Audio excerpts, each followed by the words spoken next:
Olá, vamos a mais um Rede Vida Serviço. O transtorno do espectro autista é uma condição neurológica que afeta a comunicação, a interação social e o comportamento. As crianças com autismo muitas vezes são titulares de direitos fundamentais que devem ser garantidos e protegidos pela família, pela sociedade e pelo Estado.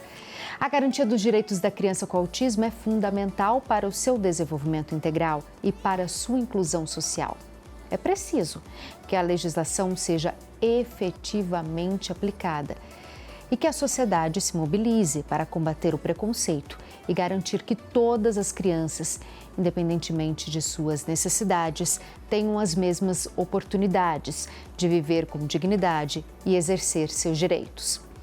Eu recebo a advogada Melissa Nunes, que vai falar sobre o direito das pessoas com autismo no Brasil. Seja muito bem-vinda para falar de um assunto tão importante, doutora Melissa. Muito obrigada, Ana. Muito obrigada pelo convite. Obrigada por me permitir ter esse direito de fala de uma situação que é tão delicada, né, que são os direitos das pessoas com transtorno do espectro autista aqui no Brasil, e é muito importante dar essa visibilidade à causa. Então vamos falar das leis que protegem as pessoas com autismo no Brasil. Tem a Rede Vida, ela está no país todo, e muitas vezes quem está assistindo a gente tem um filho, um parente ou conhece alguém que tem autismo e não sabe sobre os seus direitos. Explica pra gente o que a lei garante. Tudo bem. Bom, nós temos a Lei Berenice Piana, que foi criada em 2012, realmente com o intuito de preservar os direitos da pessoa com transtorno do espectro autista. É uma lei que garante igualdade, garante saúde, garante educação a essas pessoas com essa deficiência. Lembrando que o autismo é deficiência para fins legais.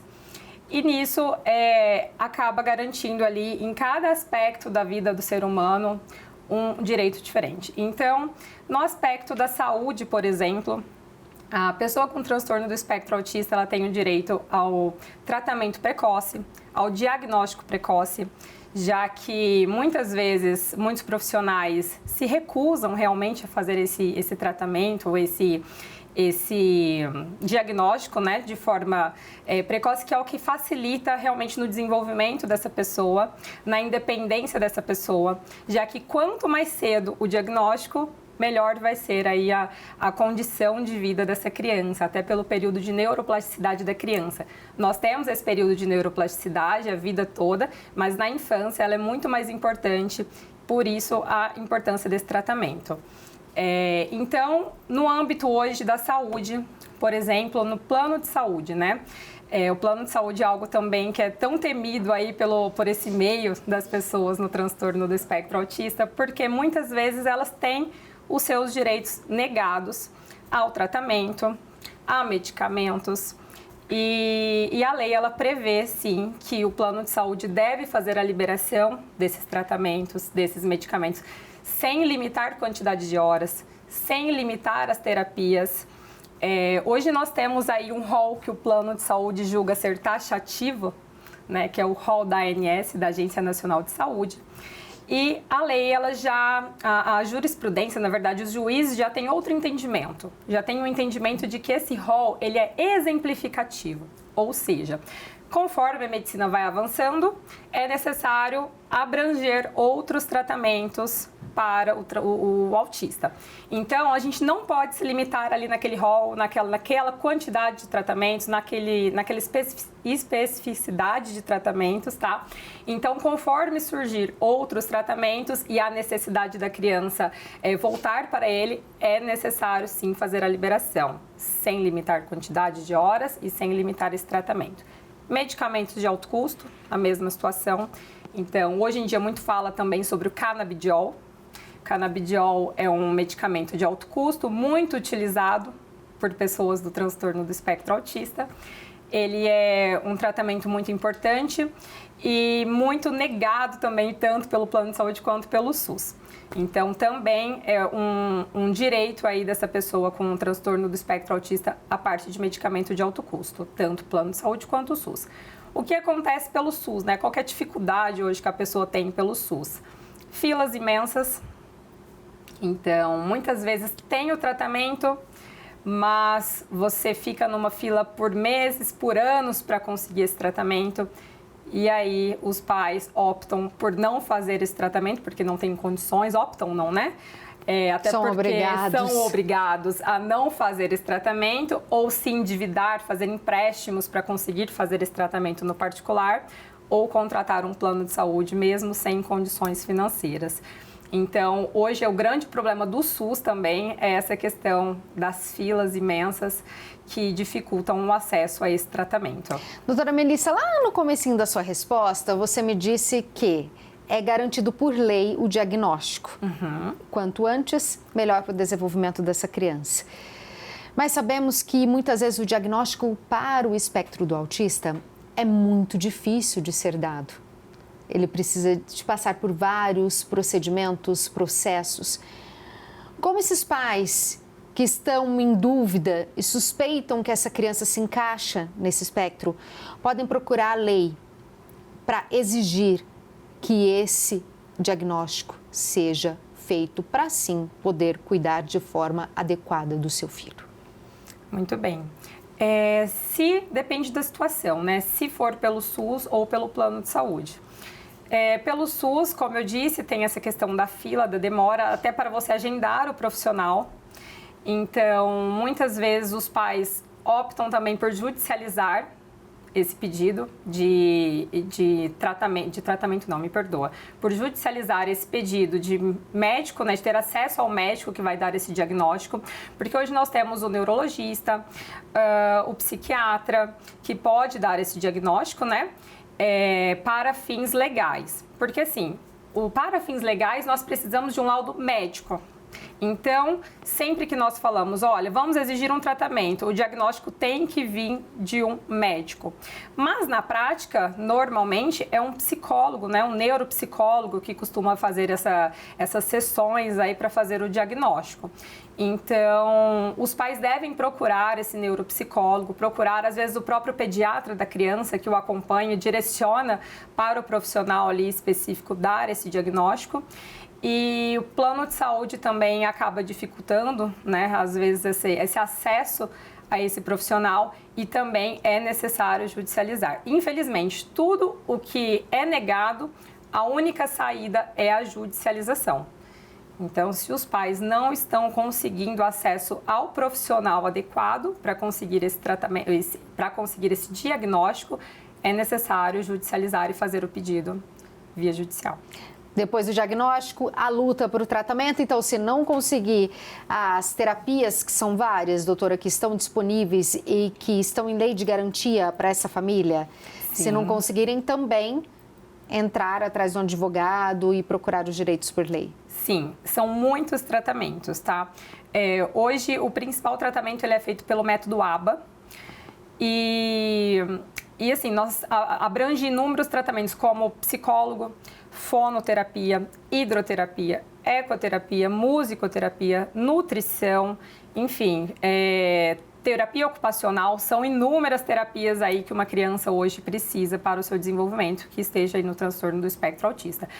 Normalmente, uma carga horária de uma criança autista varia aí de 20 a 40 horas semanais de tratamento. Então, são 20 a 40 horas semanais de tratamento, que é a maioria dos laudos que nós pegamos ali de direcionamento para o plano de saúde, onde é negado. Então, a carga horária realmente ela é bem expressiva. Diante de uma carga horária tão expressiva, de um cuidado tão atento, como ficam os pais numa situação onde os pais precisam trabalhar? Porque hoje em dia, a realidade das famílias, eu acho que na sua grande maioria, trabalha fora. Pai e mãe. Quantas mães são solos? Muitas. Muitas e muitas. Maioria. Creio que no seu escritório você deve atender várias mães que se veem nessa situação de ter mais de um filho que precisa do atendimento especial e ela precisa trabalhar porque ela está sozinha para cuidar dessas crianças. Sim. Me conta, como que fica essa mãe, como ela consegue levar essa criança para tantas terapias, assim que ela consegue esse direito do atendimento? Tem alguma lei que garante algum benefício para essa família? Sim. Hoje nós temos uma possibilidade de redução de carga horária do trabalho sem alteração salarial para pais, mãe ou pai, em sua grande maioria mãe, como você bem mesmo disse, né? Eu recebo, a maioria são mães solos mesmo que aparecem lá no nosso escritório, solicitando essa redução de carga horária. Então, assim, é possível essa solicitação de redução para funcionários públicos federais. Então, esse funcionário público federal, ele tem uma lei garantida da sua redução de carga horária desde que tenha um dependente deficiente. Entretanto, não tem uma lei específica para estaduais e municipais. Então, servidores estaduais e servidores municipais, não há lei específica. O que acontece? Nós pegamos aquela lei do servidor federal e estendemos para esses profissionais do âmbito estadual e municipal e solicitamos a redução da carga horária deles também. O juiz vem acatando esse entendimento de que é necessário fazer essa analogia, né, dos profissionais, até porque não deveria ter essa diferenciação. Então, eles já é um entendimento que eu posso dizer que unânime ali, bem pacificado, que os juízes costumam dar sim essa redução da carga horária, desde que comprovado. Então, o que seria esse comprovado, né? É necessário demonstrar a necessidade do tratamento da criança, demonstrar a quantidade expressiva ali de terapias que essa criança faz semanal, mensal, demonstrar que realmente os pais, a carga horária não compete ali com a realidade da família, com a realidade dos tratamentos. Desde que demonstrado isso, o juiz ele dá normalmente uma redução de 50% da carga horária para o pai ou para a mãe que fez essa solicitação. Em alguns casos, ali varia de 30% a 50% da redução, mas em sua grande maioria nós conseguimos os 50% da redução e sem alteração salarial. Uma boa conquista para pessoas que precisam tanto. Precisando tanto, vamos falar de educação? Vamos. É fácil? Como que é? Quais são os desafios? Quais são os direitos da criança autista na educação pública? Tudo bem. Bom, nós temos hoje, na questão de educação, um profissional que se chama acompanhante especializado escolar, que é o famoso AEE.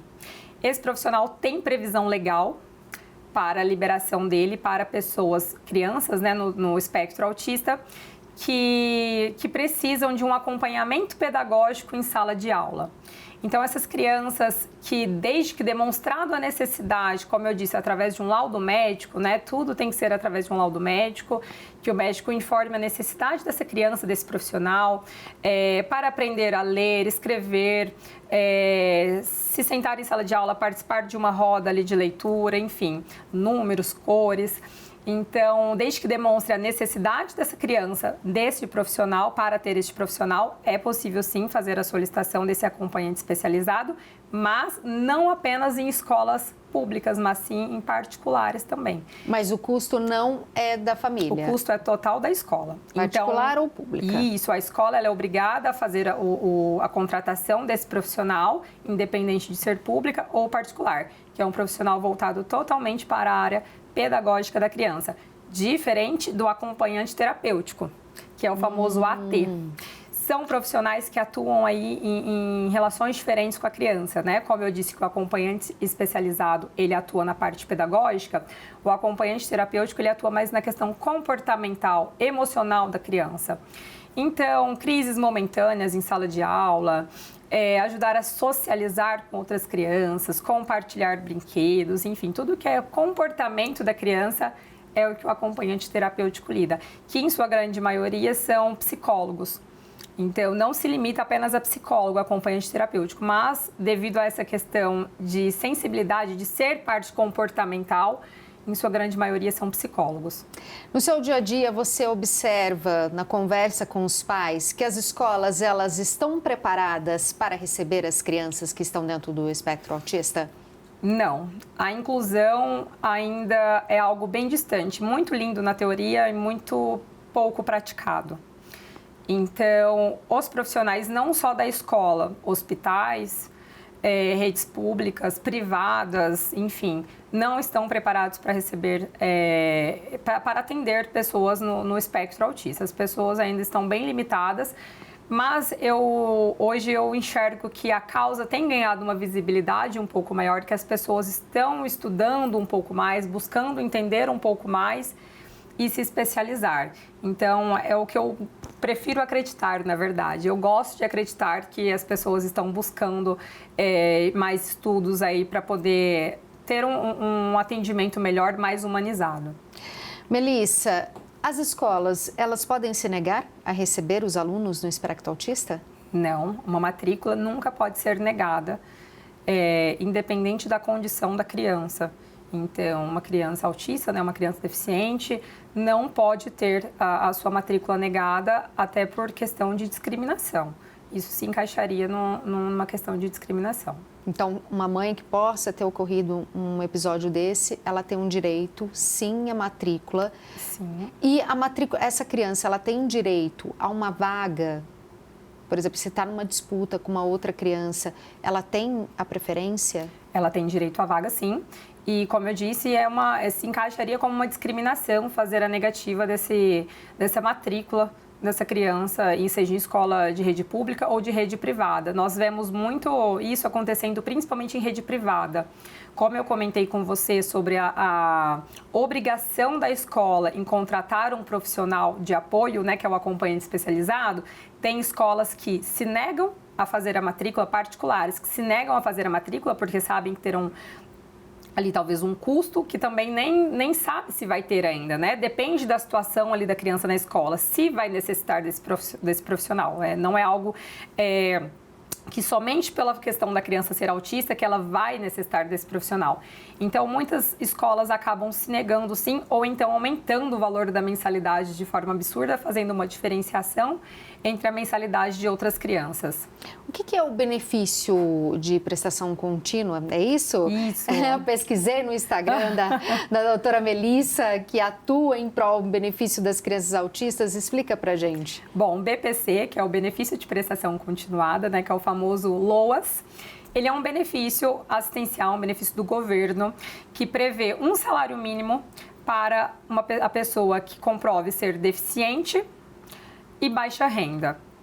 Então, desde que a pessoa comprove ser deficiente e que ela tenha uma incapacidade laboral, ou seja, que ela está incapaz de trabalhar por pelo menos 2 anos, e que ela tenha uma baixa renda, se configure realmente ali na questão de miserabilidade. Isso seria o quê? 1/4 do salário mínimo por pessoa da família. Então, a renda de até 1/4 do salário mínimo por pessoa que reside na mesma casa, aí ela consegue esse benefício. Nós sabemos aí que essa questão da renda é muito complicado, né? Que às vezes, se mora você e o seu filho, por exemplo, e vocês recebem um salário mínimo, você já não se encaixa, porque aí já daria meio salário mínimo para cada pessoa da família. E nós sabemos que a realidade é de que um salário mínimo ali hoje para uma mãe e uma criança autista não é capaz de suprir as necessidades. Então, nós conseguimos muitas vezes judicialmente, né, com a negativa do INSS, conseguimos judicializar, demonstrar os gastos que essa mãe, que essa família tem com a criança, gastos mensais com o mercado, plano de saúde, medicamento, fralda, enfim, tudo que for realmente um gasto ali da família essencial e necessário, nós conseguimos judicializar, apresentar esses gastos para o juiz e garantir o benefício para a criança. Vamos falar da Lei Romeu Mion, criada em 2020. O que ela garante e qual a visibilidade dessa lei, que recebe o nome do filho do apresentador Marcos Mion, que sempre divulga a causa e acredito que dá essa visibilidade tão esperada, ela beneficia as famílias e a criança que tem um espectro autista? Sim, é uma lei muito importante, como você retratou, dá muita visibilidade para a causa, que é o que nós lutamos, né? Sempre para ter essa visibilidade. E essa lei, ela fez a criação do CIPTEA, que é a carteira da pessoa com transtorno do espectro autista, né? A carteira de identificação. E essa carteira de identificação ela é tão importante porque ela consegue fazer com que as outras pessoas, quando estão atendendo essa pessoa do transtorno do espectro autista, possam identificar de forma mais rápida e fazer valer ali as leis dessa pessoa, a garantir o direito de preferência, enfim, da pessoa ali durante o atendimento, dar mais agilidade, fazer com que quem esteja atendendo crie um ambiente mais humanizado para essa pessoa. Então, a visibilidade dessa lei foi a criação desse CIPTEA, que realmente foi muito importante para as pessoas do transtorno do espectro autista. Doutora Melissa, outros direitos da pessoa do espectro autista em relação à condução pública, a filas, a assento, já que você disse que essa lei do Romeu Mion deu mais visibilidade, mais direitos e a pessoa identificada, ela precisa receber um tratamento prioritário? Sim, o transporte público, a lei garante esse transporte público gratuito dentro da cidade, então para a pessoa com transtorno do espectro autista. Garante também transporte interestadual, mas na questão do interestadual precisa comprovar também o limite de renda para ter esse direito.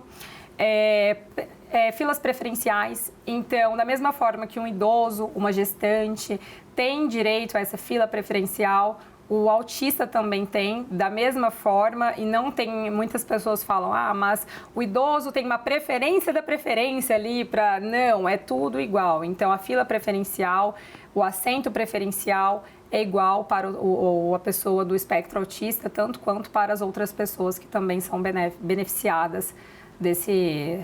enfim, da fila, desses assentos.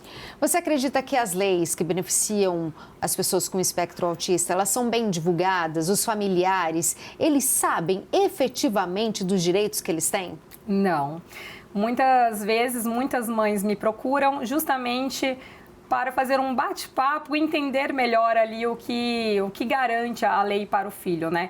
Então, muitas vezes eles não vêm com, olha, nós estamos tendo uma negativa, nós estamos passando por isso. Não, me procuram realmente para fazer um bate-papo e entender, explicar todas as leis, ver se encaixa em alguma situação, se o filho tem direito a algum benefício assistencial, se tem direito a algum tratamento diferenciado, enfim. Então, é algo que deveria ser mais divulgado, deveria ser mais falado em lugares que dão esse poder de fala para as pessoas, né? Deveria sim ser mais divulgado. E eu percebo que as pessoas muitas vezes têm, não sei, dificuldade de pesquisar, dificuldade de perguntar, tem dúvidas, não custa você perguntar, né? Converse com quem sabe sobre o assunto, converse com um médico, converse com um advogado especialista na área. E outra coisa, é sempre importante ter um especialista. Eu sempre digo, né? Procure um advogado especialista e de sua confiança. E por que um especialista? Porque uma pessoa que atua apenas nessa causa, apenas nessa área, ela vai saber identificar exatamente o que você precisa naquela situação. Então, a mesma coisa um médico que atua ali voltado realmente para o autismo. Esse médico, ele vai conseguir identificar situações, identificar algo ali que talvez outro médico não consiga identificar. E na advocacia é a mesma coisa. É importante você sempre ter alguém que está por dentro, né, atualizado ali de tudo o que a lei garante e que consiga te direcionar da melhor forma possível. Doutora Melissa, tem muitos autistas que eles não são não verbais, não conseguem se expressar, outros que precisam de um cuidado, de uma atenção maior. Diante disso, quais são as garantias se o responsável do cuidado com esse autista, ou criança ou adulto, vier a mudar, vier a falecer? Como que fica os direitos, os cuidados? Como a família já pode garantir o bom condicionamento e o bom cuidado desse autista? Olha, nesse caso, a pessoa, ela com transtorno do espectro autista, vai ficar com o familiar mais próximo, né? Então, às vezes você tem, a mãe faleceu, mas tem um irmão, tem um tio, tem alguém que consegue dar esse amparo. E o importante é realmente essa pessoa próxima entender a necessidade ali dessa pessoa com autismo, porque muito provavelmente essa pessoa vai ter uma alteração ali significativa devido à morte desse ente tão próximo. As pessoas que são autistas, elas têm dificuldade de mudança de rotina, né? Então, assim, geralmente são mais sensíveis, têm uma maior sensibilidade. Então, o cuidado desse parente próximo para manter a rotina dessa pessoa mais completa possível, da mesma forma que era antes, né? É muito importante manter os tratamentos, talvez até intensificar as terapias, ter esse cuidado mais voltado para a área da saúde. É muito importante. Se for uma criança, então, manter ali a questão pedagógica, a rotina da escola, a rotina na clínica que ela faz, é é de extrema importância. E não se esqueçam que a luta não para. Então, quanto mais visibilidade nós dermos para isso, quanto mais visibilidade nós dermos para essa causa, é muito importante. Nós precisamos sempre dos pais ali, que são pessoas ativas nessa situação, dando a visibilidade que a causa merece. Adorei a mensagem, adorei o programa. Obrigada pelo seu trabalho, por ter ensinado tanto a gente e por defender quem tanto precisa, doutora Melissa. Obrigada a você, Ana. Foi um prazer estar aqui com vocês. O Rede Vida Serviço desta semana falou sobre os direitos dos autistas no Brasil. Até nosso próximo encontro. Fiquem com Deus. Tchau, tchau.